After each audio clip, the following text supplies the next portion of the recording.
And welcome back, rugby fans, to Rugby 411. As always, I'm your host. My name is Joshua Shibata. And week number 2 of the MLR 2023 season is in the books. So this is our week 2 power rankings by Rugby 411. And again, thank you everybody who watched my week 1 power rankings. Really appreciate the love and support. As always, I always have a lot of fun doing these power ranking videos. For you who are new to my power rankings, again, the power rankings are not based off of win-loss records. It's really based off of what you do on the pitch, how you perform against your opponent. Also takes into account who your opponent was, where the game is being played, a lot of different factors. It really is who I feel was the best team of the week and what teams were the worst teams of the week. And so there will be fluctuation every week because it's, again, about performance. And some teams will be consistent. Some teams, as proven last season, will have some down weeks and up weeks. Injuries will always play a factor. Rugby is a sport of attrition. And it really is about being as healthy as long as you can through a very long and grueling season. With that being said, there are a new number 1 and unfortunately a new number 12 team in the power rankings this week. As we'll also go over the SuperBru Rugby 411 MLR pool pick'ems results. It was an exciting game, exciting week of MLR action, but kind of a predictable one. So no upsets in this game in this week, but there were some surprising performances. So with that being said, let's get on with it. We'll start with the number 12 team, and it is a new number 12 team.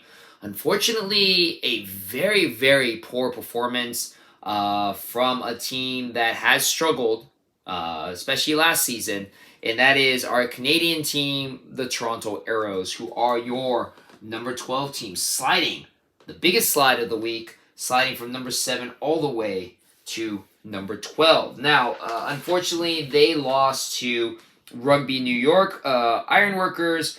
Biggest deficit loss of the season so far. Granted, it's only been two weeks of the season, but biggest loss of the season, 39-3. The Toronto Arrows were not able to score even a try in this game. First of all, also too, I want to put out my my best wishes in a speedy recovery to Toronto player Andrew Coe. Unfortunately, he suffered a pretty horrific looking collision with a Rugby New York Ironworker player early in the game. He had to be stretchered out of the stadium, sent to the hospital. From what we were told, he was completely okay. It was really more precautionary if anything else. He did not return to the game. I haven't heard too much of an update about him, but I'm hoping that he's okay. Toronto is dealing with a lot of injuries on the team already, and Andrew Coe is one of their best players. I feel that would be a big loss to the team if he ends up not being able to play for a couple weeks. So, again, speedy recovery to Coe. With that being said, it started off, the game was kind of competitive. Unfortunately, in the second half, it was all Rugby New York. Ironworkers, 6 total tries scored by Rugby New York. The Toronto Arrows defense just looks very lost, very befuddled. Don't know if the Andrew Coe injury affected them any. They just really seem to have less and less willpower or energy as the game progressed. There was a moment where Jack Foss, the Toronto the Toronto fly half, could have scored a penalty kick, missed that. It just got worse and worse and worse. He also had a good opportunity for a try. Unfortunately, near the end of the game, dropped the ball, caused a knock-on. So it just was not going Toronto's way. So your reigning defending MLR champions, Rugby New York Ironworkers, pick up a very big win. And unfortunately, such a poor performance. Had no choice but to drop Toronto from 7 all the way to number 12 because even the lower-ranked teams looked better in their performances against their opponents than the Toronto Arrows. So Toronto Arrows is your number 12 team. Moving in at number 11, staying exactly where they were last week, NOLA Gold, number 11, who suffered a loss of their own, 35-14 against the Houston SaberCats. It was a very big, very tough game for NOLA Gold. First of all, it was announced that their star winger, Lorenz van der Schijf, unfortunately suffered an injury in last week's game, and he will be out for a couple weeks. That's a big loss for NOLA. Nothing again went well for them as well. The first part of the game was competitive. Second half, NOLA Gold tried to come off strong. Tom Florence, their prop, scored his second goal of the game. Unfortunately, after that, it was all Houston. Houston struck back real quickly with a second goal from their player, Gideon Von Wick, off of an interception. And, I mean, NOLA looked competitive at points, but really Houston had too much for the NOLA Gold, and Houston picked up the win. NOLA, again, did not look as bad as Toronto, so stayed at the number 11 spot. Now, kind of maybe a surprise for some, but honestly, I've been really, really impressed with the Dallas Jackals, who are your number 10 team, everybody's second favorite MLR team. The Dallas Jackals lost to Utah 25-33. Very, very close game. Again, the Dallas Jackals playing a new, very physical, Argentinian-style rugby, if you wanted to call it that, because of their new management, new coaching staff. But the Dallas Jackals really do look like a team, like I mentioned before, that has found a culture. Winning culture, that remains to be seen. But man, they were very, very close in this game against the Utah Warriors. Now, again, the Utah Warriors have also been that kind of hot, cold team. So I don't know if that really says a lot about the Dallas Jackals or if it says more about the Utah Warriors. But it should be noted that the Dallas Jackals, unfortunately, the kicking game was not in their favor. Adrian Carlisi, who usually is pretty spot on, 0 for 4 in this game. And then, I don't know if Martin Elias, Dallas Jackal player, was supposed to take the first kick, or if that was supposed to be a change of pace for the Dallas Jackals. He missed his kick. Adrian Carlisi took the rest of the kicking duties afterwards. But man, 5 kicks missed, all conversion kicks. That's 10 points. If those conversion kicks were made, the Dallas Jackals would have won. So that just shows you how close the Dallas Jackals were winning that game. And they just lost because of lack of kicking, or just Adrian Carlisi had a very bad day that day. But they were super, super close. It's also heartbreaking that they weren't able to get a losing bonus point. You have to be within 7 points of your opponents. They lost by 8. So that's kind of heartbreaking for the Dallas Jackals. But, you know, again, being very impressed by the Dallas Jackals. Super confident they'll win at least 2 games this season. And man, if you just look at the power rankings, I feel pretty confident when the Dallas Jackals go against NOLA or Toronto Arrows in this season. I feel Dallas Jackals could win those games. So there's 2 games right there that the Dallas Jackals could possibly win in this season. They move up to number 10. I think that might be the highest they've ever been ranked because, again, last season they didn't win a game at all. I don't think they ever got out of the 11th or 12th spot. So I believe this is the highest ranking ever for the Dallas Jackals in my power rankings. So kudos to the Dallas Jackals. Moving on, the team that beat the Dallas Jackals, number 9, the Utah Warriors. And the Utah Warriors, again, a team that, man, I feel they... I just feel that they are very kind of hot and cold, and I don't know if this game against the Dallas Jackals is a reflection of how good the Jackals are, how maybe inconsistent the Utah Warriors are. Utah played a very physical game. I believe Joel Hodgson, new acquisition, former Premiership rugby player, lots of veteran skills. I believe he adds a great new dynamics to the team. But, I mean, very, very close game against the Dallas Jackals. Utah does move up a spot from the number 10 spot, But man, I'm still kind of sus with Utah and how well their season's going to go. It could be, again, Dallas Jackals play Utah. They played 2 times because they're both in Western Conference. The next game, Dallas Jackals could possibly win that game. It also will be at home at Choctaw Stadium. So Utah Warriors, very, very sus about how well their season is going to go. But a win is a win. Moving on. Number 8, Chicago. The Chicago Hounds are the one of 2 teams that had a bye. I don't normally like to move teams up when they don't play, but because of how poorly the Toronto Arrows played, they actually get the benefit and move up 1 spot from number 9 to number 8. Now, a team that unfortunately took a tumble, second most tumble in the power rankings, formerly the number 3 team, your number 7 team, the New England Free Jacks. Now, again, had a lot of Free Jacks fans that were very, very upset with me at how low I put New England in the preliminary power rankings. But you know what? They were given a task. Again, it was against a very, very tough team, the San Diego Legion, one of the top teams I feel in this league right now. New England had a chance. Granted, New England had to fly over to San Diego to play them, but man, New England lost 29-12, and I don't feel it was even that close. San Diego looked much stronger, looked like a way more powerful team. Granted, San Diego, again, in their brand new stadium, Snapdragon Stadium, full crowd behind them, New England having to travel east to west. That is a big trip for them. But man, San Diego looked good. New England looked very, very depleted. And I gotta say, again, as I predicted before in the preseason, Western Conference looks like the more dominant conference. Right now, again, it's very early in the season.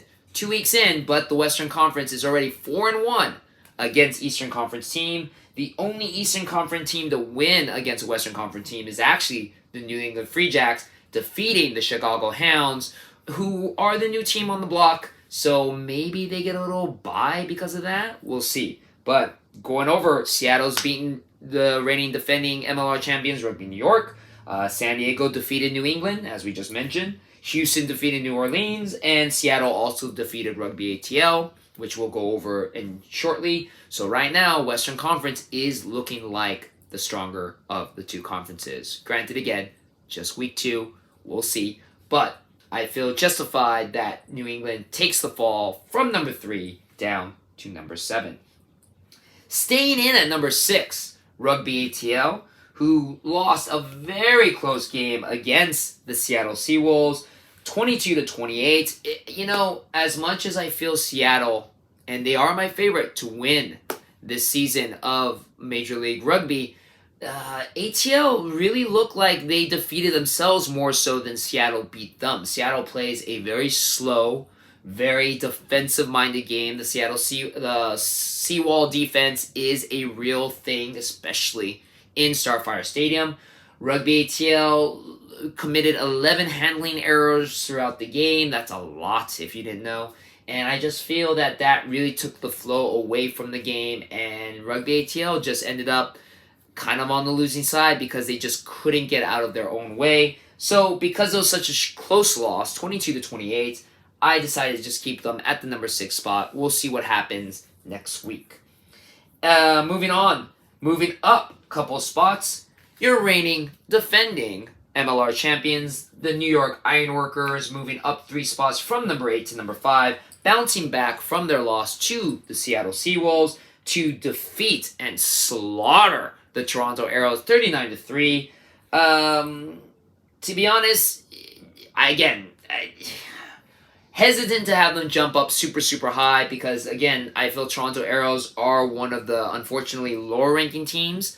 But, man, when you put 36 points up against another team, it really does say a lot about how good a team is. Also want to give a shout-out to top point scorer in Major League Rugby history, Sam Windsor, who broke the 500-point plateau. First player in MLR history to do that. He is sitting now at 506 points, 432 points of those were scored with the Houston SaberCats. I believe he's still the top point scorer in that franchise history, and now he has broken the 500-point barrier. congratulations to you, Sam Windsor.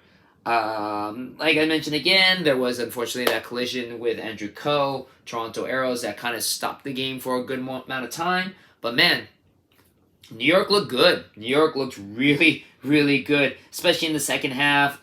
Two tries scored by Van Wyck, and really Rooney had nothing they had to worry about in that game. 6 tries total scored. Looked very good in front of their home crowd. First game in Mount Vernon Stadium. Looked pretty nice. Nice little stadium for rugby, New York, and the defending reigning MLR champions pick up their first win of the season. Moving up one spot into the top 4 are the Houston SaberCats, with a very good win against NOLA 35-14. Again, Houston looked very good.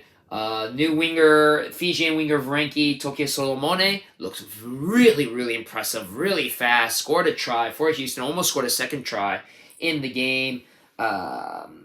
Gideon Van Wyck, like I mentioned before, scored his 2 tries in that game as well. And Houston pretty much handled NOLA goal. Granted, again, NOLA is one of the, unfortunately, lower tier teams. But Houston looking pretty impressive so far in this season with 2 wins and no losses. Moving up one spot are the Seattle Seawolves from number 4 to number 3 after their very close win over Rugby ATL.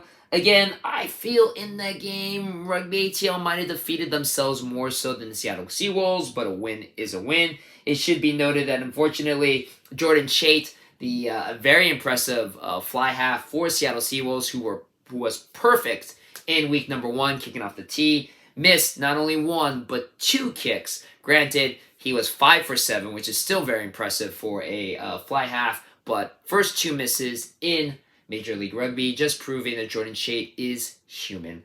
Should also be noted that my MLR Player of the Year, Rickard Hatting, scored 2 tries in the game. Seattle, again, looking very impressive. We'll see how impressive that win is, if it really was more of Rugby ATL shooting themselves in the foot, or Seattle with that strong performance. Again, I don't really like moving teams down or up when they don't play, but because of how good a performance the number 1 team was, your former number 1 team, Old Glory DC, other team that did not play this week, moved down 1 spot to make way for your new number 1 team of the week, the San Diego Legion, who looked really, really impressive in beating the New England Free Jacks 29-12. Again, I feel San Diego has done the most improvement in the offseason, adding so much firepower and just really talented players that complement the San Diego team. You're bringing in players like Nate Osberger and Mikey Teo. That backline for San Diego, when you throw those 2 players in with Marcel Brackey, Nate Osberger, and of course, Mano Nanu, it is probably the best backs in all of Major League Rugby. They are going to be a force to be reckoned with in MLR. And as much as I really was touting for Seattle to be the front runner to win the Shield this year, San Diego's not going to give it up without a fight. And again, with a brand new beautiful stadium, Snapdragon Stadium, a big home crowd, San Diego's looking like the team to run away with this season. But again, still very early, only week number 2. But right now, San Diego looking like a very, very, very good team. So that is my top 12 of the week. Again, I'm very satisfied with how these this top 12 worked out. You have your elite teams on the top. You have your teams on the cusp of either going up or down, and then you have, unfortunately, your kind of lower tier teams. Again, kind of impressed with Dallas, kind of moving their way up. NOLA and Toronto definitely looking like the lower tier teams right now. Utah, kind of on the fence of. And again, still sus about maybe these 3 teams as well. Chicago hasn't played another game since opening week, so we'll see what happens as they move forward. And we'll see about these 2 teams, especially again when you have a lot of West power coming in. So, but again, that's my power rankings for week number 2. Let me know what you think about them in the comments. And then let's go over our SuperBru Rugby 411 MLR pick'ems. Again, thank you guys for joining, those of you who are playing. We have 18, technically we have a 19th player that just came in. Welcome back, Brandon B-Dog 2. Again, just because you didn't play from the very beginning doesn't mean you don't have a chance to get the MLR team t-shirt of your choice if you end up winning the number 1 spot. Let's put up the results of this week. Bam! Right there.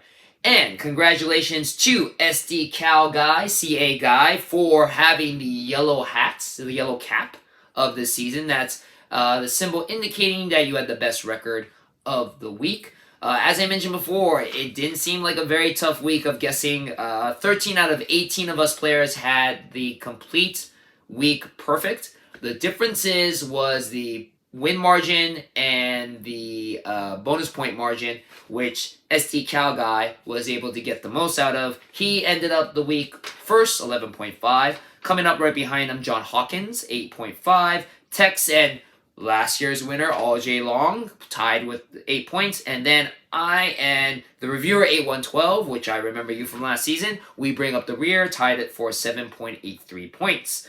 Unfortunately, my good friend Frisco Flame ended up getting the wooden spoon. So, Footy Balls, you weren't at the bottom. So, congratulations to you for that.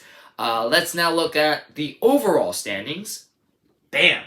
And right now, USA League and Union Rugby Fan is still sitting at number 1 at 18.5 points. But coming right behind them is SDCA Guy, who, because of that Golden Cap win, went up 7 spots to number 2 with 17 points, just 1.5 points behind USA League and Union Rugby Fan. You got your work cut out for you, brother. Good luck trying to stay ahead of the rest of the pack. Number 3, MSDRFC 83 with 16 points. Dropping a couple spots. Number 4, Jahigo, I think I'm saying that right, 14.83 points. Brit 47 and Harry, who I remember from last year as well, bringing up the rear tied for 5th with 14 points. So, once again, don't forget, guys, to put in your picks. We have another game Friday, so you got to get your picks in for them to count, at least for the Friday game, before the Friday kickoff. So make sure you get those in early. Again, thank you, everybody, for being in our SuperBru pool. And if you aren't, come join us. Absolutely free. Don't worry if you miss week 1 and week 2. I mean, technically, you can still get into week 2, but if you miss week 1, it's no big deal. Like I mentioned before, Brandon B-Dog 2 is coming back in a week shy. I'm sure he still has a great chance of possibly winning himself a free MLR t-shirt of the team of his choice, courtesy of myself. So, thank you again for checking out my video. Let me know what you think about the top 12, and I'll see you on the pitch.